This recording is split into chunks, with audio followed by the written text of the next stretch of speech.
This is the pre-production diary for the Knock Knock podcast. My name is Jason B. Jones.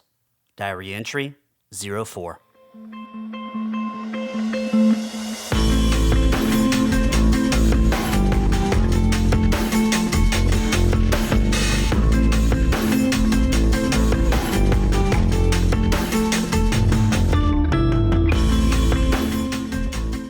I was recently talking to my new friend Corey, who produces a great podcast called The Liturgists. Be sure and check it out. It's awesome. And the last time we saw each other was at a book release party for my friend Stu G's book, Words from the Hill. You should check that out too. It's also awesome. I was just getting started with the idea about making a podcast about my grandmother's murder and the effect it had on me and my family and the small town of Starkville, Mississippi. And the first thing he said to me was something like, "Let me warn you, it's a lot of work." Well, recently Corey checked it back in with me and asked me how things were going, and I told him he was right. It was a lot of work. And he followed up with this. He said, "How do you keep a creative drive going? I'm working on my own, but can't get past the creative blocks. I want to hear about your process." So, I wanted to use this diary entry to talk a little bit about not only the process, but what we've done so far and what's left to do before we launch episode 1 on September 3rd, which will be the 27th year anniversary of Betty's death.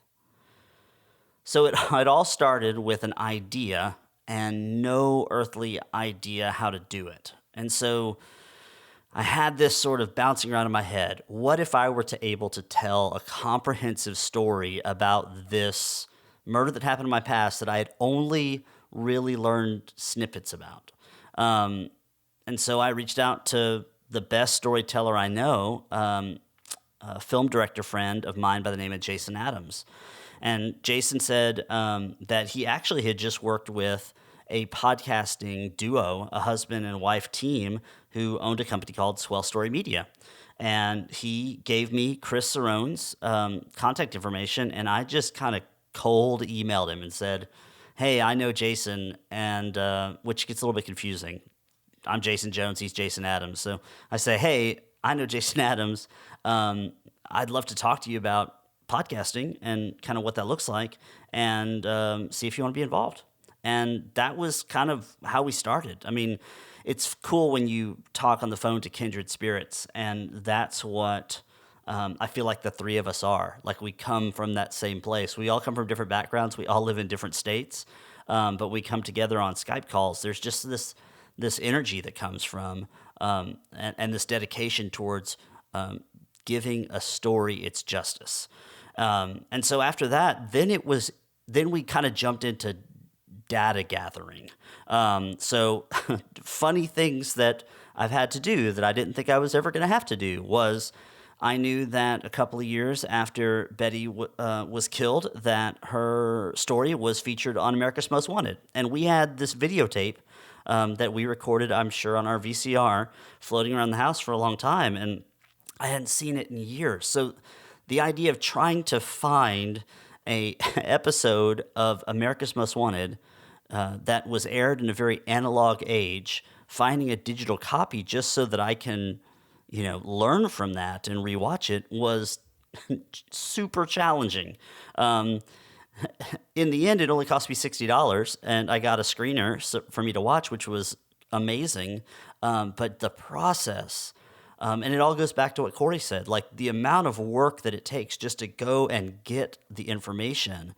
And I just think about how law enforcement and journalists and authors and scriptwriters, they have to do this all the time. And it's just, and this is a passion project for me. So this is happening, after from 6 p.m. to 6 a.m.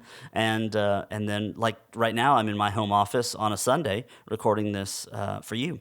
And so it's this amazing labor of love, but it's a puzzle.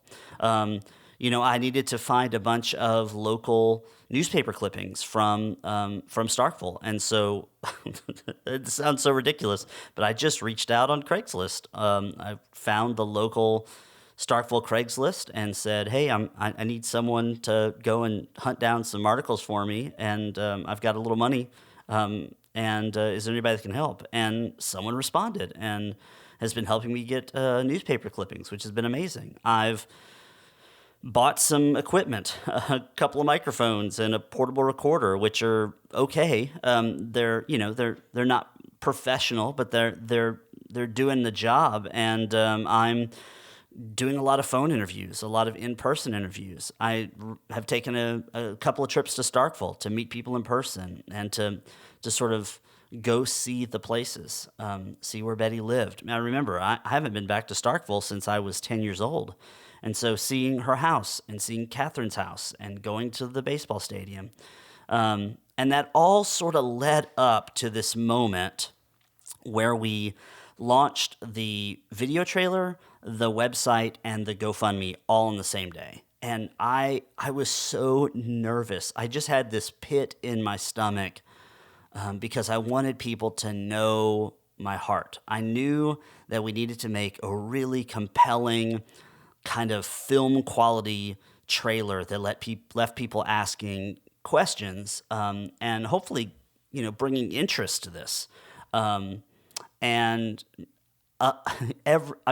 response was overwhelming to it. It was kind of amazing. But with the good comes the bad. And there were also some people that I had previously interviewed, a family member, and was just upset. Like, really felt like I was being manipulative and trivializing a tragic event.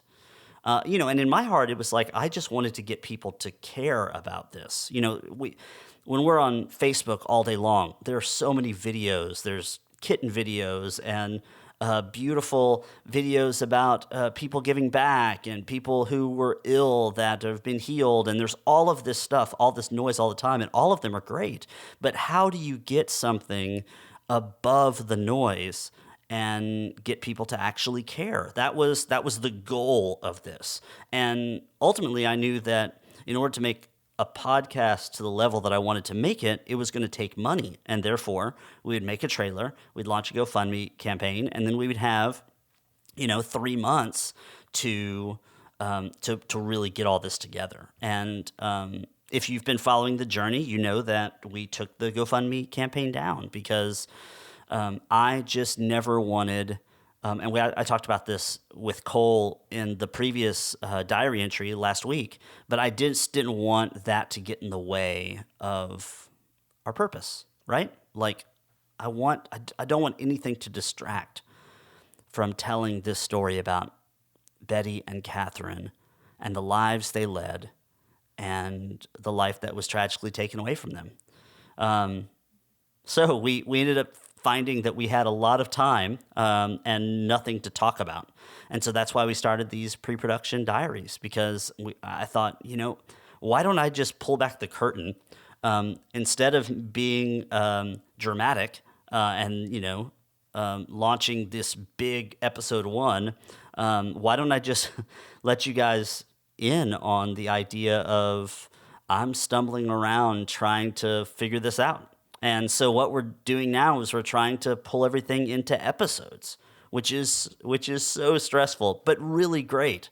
There's a fine line I'm trying to walk between making a world-class podcast that is interesting and tells the story well, while also being very sensitive to the subject matter. Because at the end of the day, I'm telling a painful story about an unsolved murder, and that brings back strong emotions for everyone involved. But my goal is to compel people to care and hopefully build a community that can come alongside law enforcement to make significant progress towards finding justice. So, because I'm bootstrapping all of this out of my own pocket, I'm running into issues like not having the equipment I need to make this as good as it can be. I need researchers and writers to help me pull all of this together. I need to do some traveling to gather resources. And outside of a formal crowdfunding campaign, I have just been amazed at the blessings that are already coming out of this small community. And so if you would like to help in any way, please reach out on socials. I can't say this more clearly. This podcast is not about me. It's about two women, Betty and Catherine, who were taken from this world far too soon. And all I want to do is the very best I can to honor them and to honor their story. This episode is dedicated to my friend and mentor, Gabriel Marius, who we lost a few weeks ago. I shared Betty's story with him many times over the years. Gabriel taught me more than anything else how to love people well and to chase your passions with abandon. I miss you, G.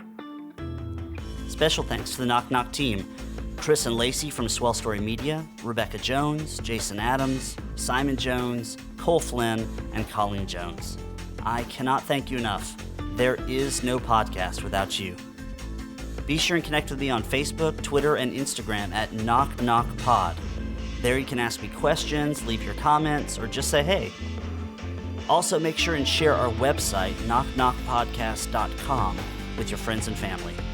Full episodes will launch in September, and we'll be back next week with a new pre-production diary entry. Thanks again for subscribing to the Knock Knock Podcast.